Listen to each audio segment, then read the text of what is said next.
Bueno, mis hermanos, lo prometido es deuda. Continuamos entonces con la infalibilidad de las Escrituras en esta fase número 2. Vamos a hablar ahora de la infalibilidad. Del que habla en el nuevo pacto no es el apóstol ni el profeta, sino Dios mismo usando a los profetas y a los apóstoles del nuevo pacto.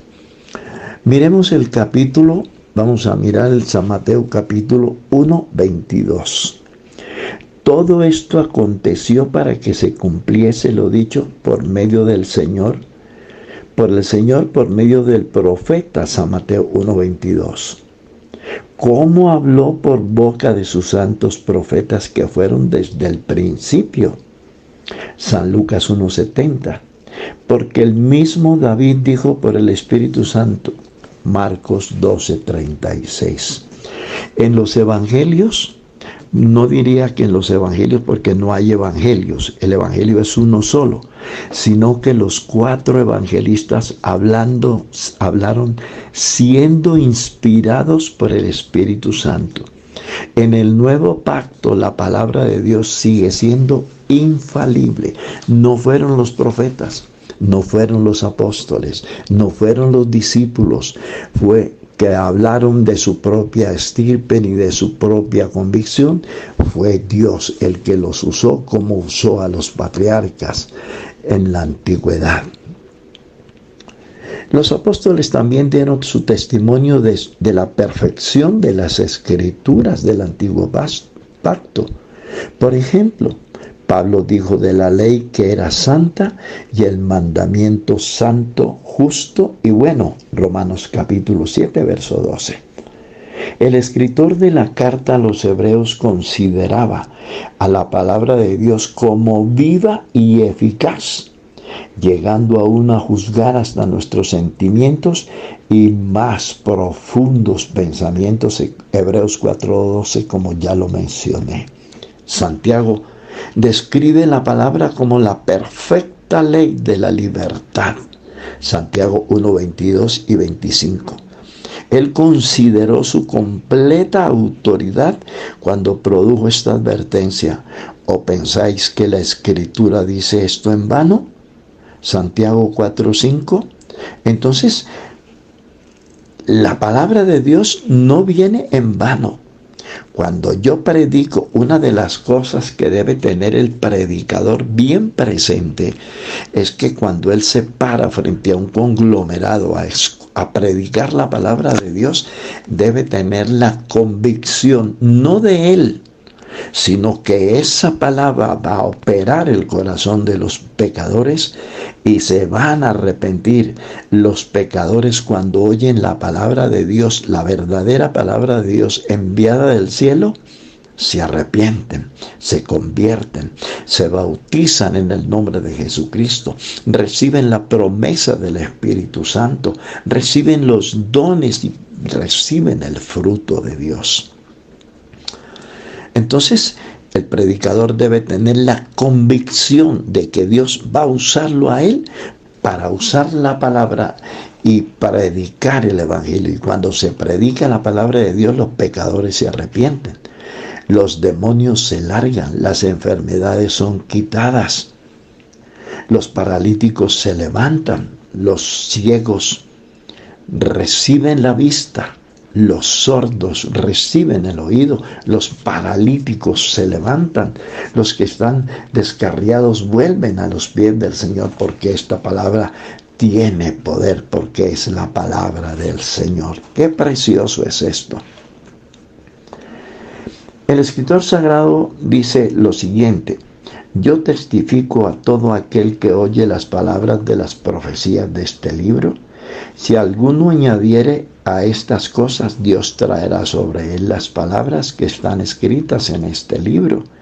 Y si alguno quitare de las palabras del libro de esta profecía, Dios quitará su parte del libro de la vida y de la santa ciudad y de las cosas que están escritas en este libro.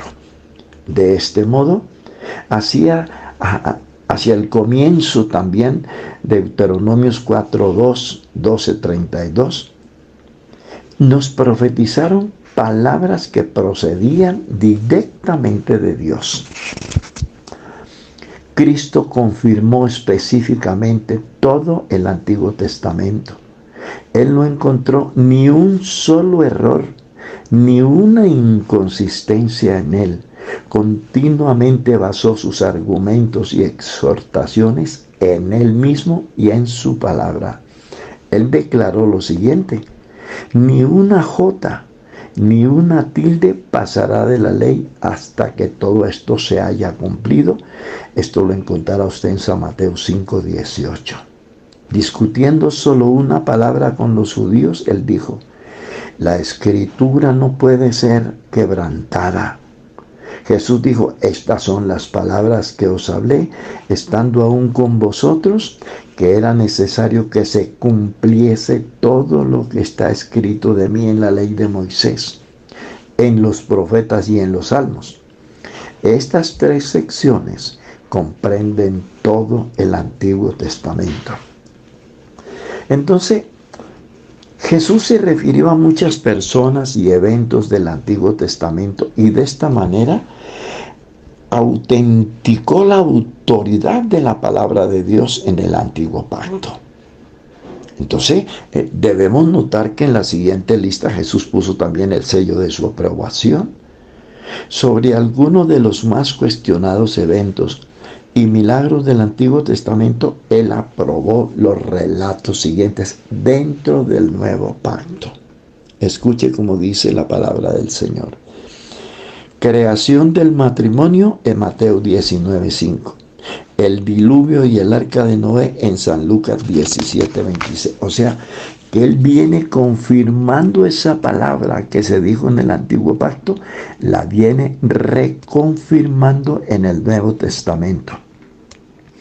La destrucción de Sodoma y de Gomorra la encuentra usted en San Lucas 17:28.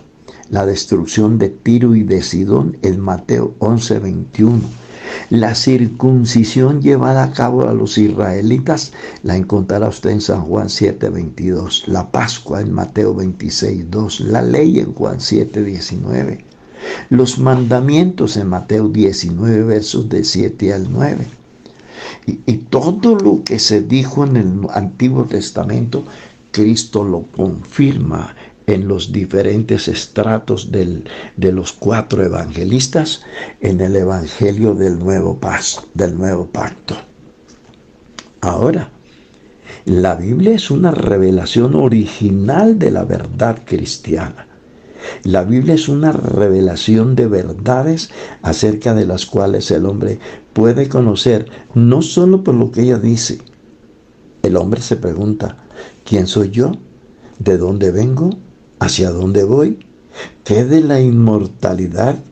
¿El cielo, el infierno, el juicio, la eternidad? ¿Qué sabe el hombre? ¿Qué puede saber aparte de la Biblia? Muchos están virtualmente haciendo su propio Dios. ¿De qué sirve un Dios que el hombre mismo puede hacer? El hombre no lo necesita. Si lo puede crear, entonces el hombre es mayor que su Dios y por lo tanto no lo necesita. Ninguna persona, ni ninguna nación ha revelado jamás un Dios como el Dios de las Sagradas Escrituras. Así que en esta hora le invitamos a reflexionar, a meditar profundamente que esta palabra sí es la palabra de Dios, que esta palabra no fue traducida, no fue inventada por ningún idiomático en el mundo entero. ¿Sabe una cosa? Jesucristo responde la oración en inglés, en francés, en alemán, en italiano, en sueco, en ruso, en noruego, en polaco, en suajili, en escandinavo y en cualquier idioma. ¿Sabe por qué? Porque Él es Dios universal y su palabra también es universal. Así que usted puede confiar plenamente que esta palabra sí es la palabra de Dios. Hace 49 años escuché yo por primera vez un mensaje evangélico en labios de un pastor de la Iglesia Pentecostal Unida de Colombia. Mi madre nos enseñó a aborrecer a los evangélicos porque no éramos cristianos. Nos engañaron diciendo que el evangelio era del diablo. Los falsos apóstoles, los falsos ministros de Dios nos enseñaron a odiar la Biblia. Pero escuchando esa noche ese mensaje, comprendí que me habían engañado y que el único que tiene la verdad es Jesucristo y que su palabra es verdad por encima de toda configuración humana, ya sea religiosa, filosófica, científica e intelectual. La palabra de Dios es palabra de Dios. Dios les bendiga. Continuaremos después con estas hermosas enseñanzas. Un abrazo.